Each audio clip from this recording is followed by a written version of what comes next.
大家好，我是慧慧，今天用西兰花给大家分享一个非常好吃又简单的家常菜。下面我们一起来看一下吧。用刀先把西兰花切成大朵。平时我们可以多吃一点西兰花，西兰花的营养非常的丰富，可以美容养颜、抗衰老，还可以增强免疫力。把西兰花给它切成小朵，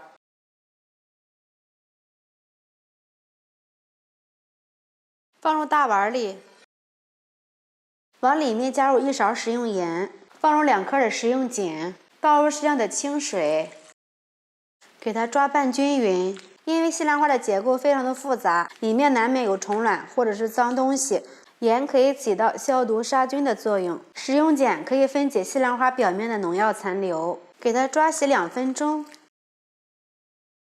再往里面放入1勺面粉，因为面粉有很强的吸附性，它可以把表面的脏东西都给它吸附出来。给它抓拌均匀，放在一边静置5分钟。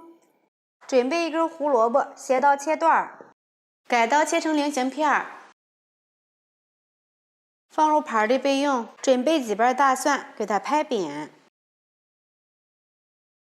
给它切成碎末。准备2颗小葱，切成葱花，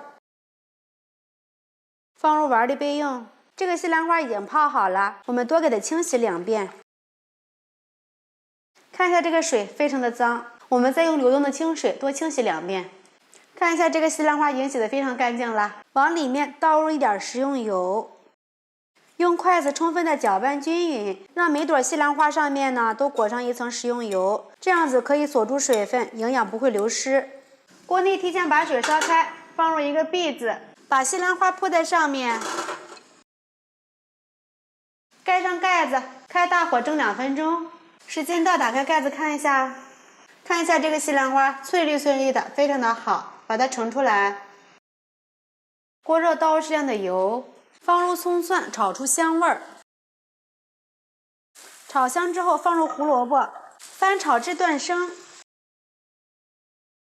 放入西兰花，改成小果，我们来调个味儿。放入1勺食用盐，1勺白糖提鲜，来一点生抽，1点蚝油，开大火翻拌均匀。把所有的调味料都给它化开。最后来一点指淀粉勾个薄芡，把汁水多裹到西兰花上面，翻拌均匀，像这样就可以出锅装盘了。我们的西兰花就做好了。这个西兰花非常的好吃又入味儿，加上胡萝卜，颜色也是非常的漂亮。这样子简单一做，老人和孩子都非常的喜欢。如果你也喜欢的话，就赶紧试一下吧。喜欢慧慧的视频，记得点击关注、转发，拜拜。